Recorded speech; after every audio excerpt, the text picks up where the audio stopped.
foi o perdão pleno. Quando ele disse está consumado é ali, ó, está consumado. Está terminado. Então ali, a partir dali, o plano de forma plena foi estabelecido, a partir dali para frente.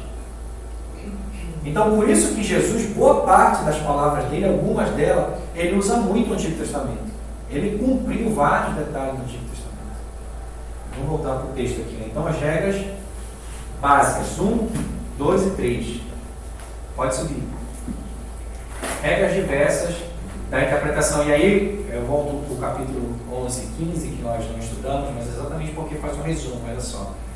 O 16.2, regras diversas de interpretação da Bíblia.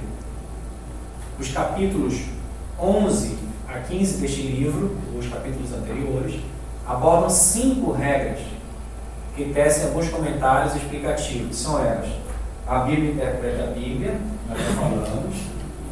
A Bíblia interpreta a Bíblia. O Espírito Santo.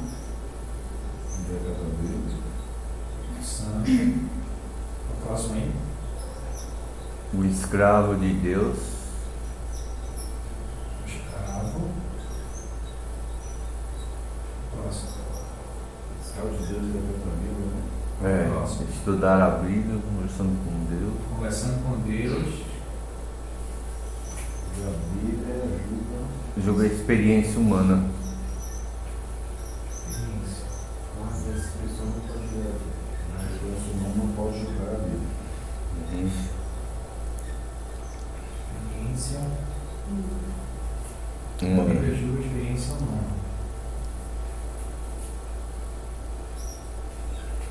Aqui, ó. Então, basicamente são 5.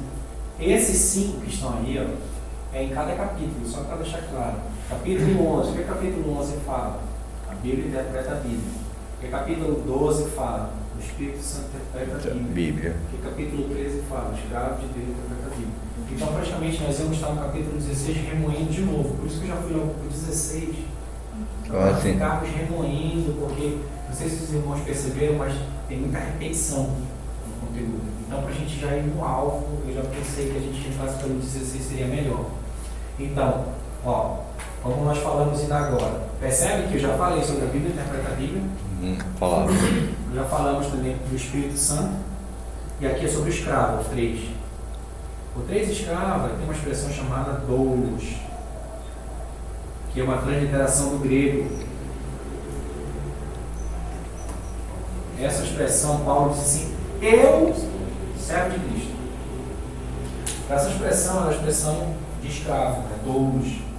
Então eles colocaram aí João Ferreira de Almeida, vários tradutores, porque naquele período estava a escravidão muito forte no Brasil, estava uma escravidão muito forte no mundo. Então, para dar uma amenizada, fazer um chamado eufemismo. Os irmãos sabem o que é eufemismo, né? Eufemismo.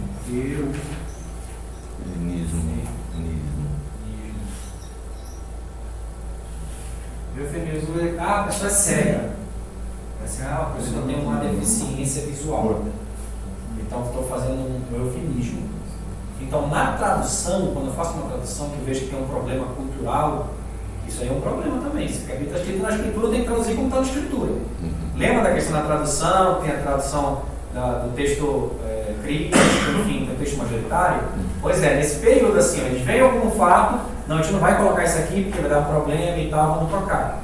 Então, o texto é doulos.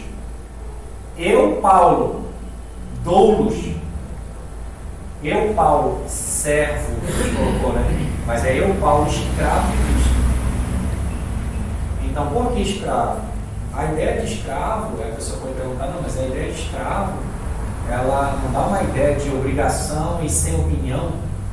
Mas é mais ou menos isso. Desde que você... Porque o que é o livre-arbítrio? O livre-arbítrio, ele se estabelece para salvação. Salvação vem aqui, ó, salvação. Vem aqui, ó, livre-arbítrio. Para cá, você continua com o livre-arbítrio, continua, mas você tem uma obrigação já, porque a salvação, ela requer que você faça alguma coisa. Então, as regras que existem aqui, ó, elas foram constituídas porque você teve liberdade de escolher. Porque alguns perguntam assim, não, mas se você é escravo, então cadê a liberdade aí? A liberdade que você tem, que você pode sair, se quiser. Se quiser sair do caminho, você sai. Essa tradução de escravo é servo. É o certo, é a tradução correta para a palavra, aqui está transliterado, né? Não está no grego, lembra da transliteração, né? Grego, transliteração significa doulos, transliteração. Tradução, escravo. Não é servo, é escravo. Depois, lá na frente Escravo também. é a palavra que traduz a Mas palavra. depois Jesus diz assim, não sereis mais meus servos, mas sim meus amigos. Ele já agora chama nós de amigos, né? Aqueles que servem a ele, já não é mais escravo. Não, mas aí o que acontece? A gente tem que ter um pouquinho de cuidado nesse sentido, o senhor está certo. Só que eu tenho que ver em... Não, isso é para nós aqui. Não, concordo. Assim, e aí eu concordo, isso está plenamente correto. O que nós temos que ver é só onde o texto está escrito. Nesse momento eu concordo que o que o senhor estava dizendo, que a gente estava saindo da escravidão da lei e entrando numa ideia de intimidade, aí a interpretação melhor seria por causa do reino dos céus, e aí a graça. Com essa ideia aqui do texto, que eles tentam fazer um eufemismo. Então, por exemplo, Jesus é o cordeiro, mas Jesus também é o leão, mas as características aqui são diferentes. O pessoal fala assim, mas o leão pode detonar uma ovelha, o leão pode destruir uma ovelha, inclusive era isso que Davi fazia, protegia o leão das ovelhas. Mas o Senhor, é porque aqui tem um propósito de sacrifício. Nesse caso, essa interpretação de leão dá uma ideia de domínio. Então, depende de qual texto eu estou falando. Então, nesse texto que Paulo está dizendo aqui, a ideia de traduzir para colocar servo é uma questão de interpretação para o português, porque as pessoas não queriam colocar escravo. Então, daí eu tenho essa ideia de escravo e amigo aqui, o senhor está certo. Tem uma tradução que fala que eu escravo do Senhor, tradução. Tem umas traduções, que aí são as traduções que elas procuram traduzir conforme, que é a ideia do majoritário e do crítico. O crítico procura colocar servo, alguns do texto majoritário procuram colocar escravo. A gente, para mim, dá um pensar que essas pessoas que debatem sobre ser escravo, ser servo, ser isso e aquilo, qual a posição que eles querem chegar? A ideia do tirar, do eufemismo, é porque eles querem ser politicamente corretos. Entendeu? Então eu não vou colocar escravo, porque escravo é uma coisa que nesse período não é bom falar, quando eles estavam traduzindo. Então, como estava no período da escravidão, era uma coisa ruim, uma coisa dolorosa e tal, eu não vou colocar servo para ficar uma coisa um pouquinho menor. E aí eles colocam. Só que se pensar bem, eles estavam tirando o conteúdo profundo. Porque se eu sou escravo de Cristo, eu estou dizendo que eu estou me submetendo a Cristo. E se eu sei que Cristo é bom, ele faz coisas boas, eu não vou pensar naquela questão de dor. Você vai pensar de uma outra forma. E aí de outra forma, é o problema da ideia de eufemismo que eu acho. Porque eles colocam como se, não, você é só um servo. Não, eu sou escravo mesmo. Um escravo que obedece, escravo que aceita, escravo que se tiver raiva pega a pena dele. Por quê? Porque ele tem o melhor para nós. O melhor para nós. E aí, o que acontece nessa questão de escravo?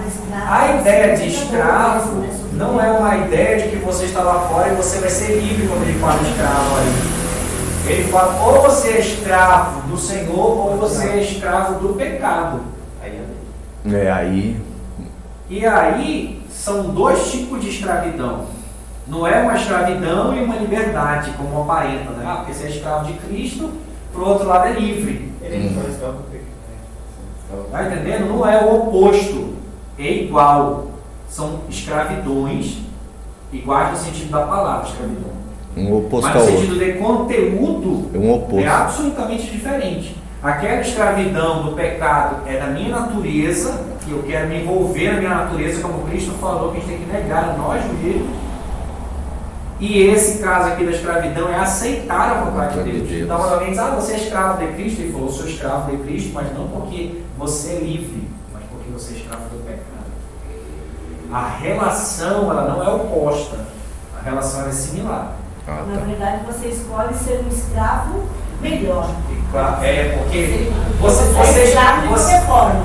você Ou você é escravo escreve. Mas vocês estavam tirando, né? do pecado, você é escravo de qualquer forma. Então, ou você escolhe ser escravo do pecado, ou você é escravo da luz. Você se entrega à luz. Você né? se define liberado. pelo seu livre-arbítrio e escolhe o caminho do céu e o caminho do inferno. É, exatamente. Então, essa questão do ser melhor, até poderia ser melhor, assim, até dito, no sentido de escolher o caminho correto, né? Sim. Porque aí seria o caminho correto, o outro não seria Você escolhe o que você quiser. menos perigoso, seria perigosíssimo, né? Então, vamos lá continuar. Então, esse é o escravo, aí o outro, o texto é conversando. O escravo, estudar a Bíblia como é... Pode dizer. Professor, lá na sua terra, lá onde você nasceu, né? Tinha aquele quadro lá da porta estreita, do caminho estreito? Tinha? Porta estreita, caminho estreito. Caminho vago, tinha um quadro que tinha dois caminhos assim? Eu acho que tinha também, eu tô lembrando de um que era de Moisés, tinha muitos de Moisés, assim, que o mar se abriu. É. Bem antigo. Os vídeos aí, você não, Vendiam muito. Então, há uma outra regra de interpretação é conversar com Deus, e aí também é interessante, né? Entender que as coisas de Deus elas são muito cuidadosas. Inclusive, os textos antigos, que quando eles eram traduzidos com muito cuidado. Quando se colocava, alguns dizem, né, que tinha o nome de Deus, tinha que fazer toda aquela ritualística para escrever o nome de Deus, e colocavam outra pena para escrever essa pena, você não escreve mais o nome de Deus, jogavam lá aquela tinta, aquela escrita que tinha colocado o nome de Deus, pegavam uma outra, quando escrevia o nome de Deus, É uma reverência muito grande, né?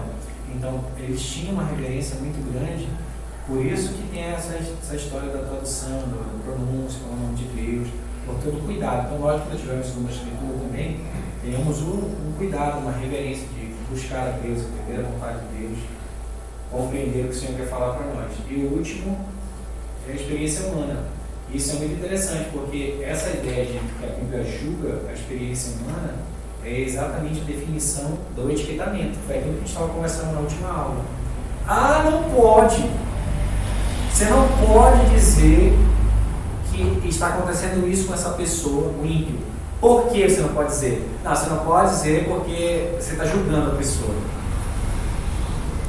Não, mas o que é julgar? Porque você está pegando o texto lá. Vamos lá para o texto. O que o texto diz sobre o julgamento? A gente não julgar porque você está olhando para trás do cisco do irmão cisco e a trave que está no seu olho. Vou dizer uma coisa para vocês. Todas as vezes que eu vou julgar, vai estar esse parâmetro aqui. Eu sempre vai estar outra pessoa com só um cisco e eu sempre vou estar para trás. Quem disse isso? Ninguém disse isso. Entendeu o que eu falei? Assim, ó. Eu vou chegar com uma pessoa e vou dizer para ela, você não é assim o caminho é outro. O que eu estou fazendo? Eu estou apresentando o evangelho para aquela pessoa. Não estou julgando. Se eu estou apresentando o evangelho, eu tenho que definir qual é o estado dela. É claro que eu não vou dizer, olha, você é uma prostituta, não sei o que e tal, assim. Mas eu vou dizer, a sua conduta ela não é compatível com a vontade de Deus. Eu estou definindo quem ela é. Sim. Só que de forma indireta. Mas quando eu faço um julgamento, e aí quando Jesus fala isso aqui, ó, ele estava falando para fariseus, estava falando para doutores da lei, estava falando para pessoas que, quando eles estavam tentando fazer um julgamento, eles estavam numa situação pior. Ele não estava dizendo que nunca era para julgar.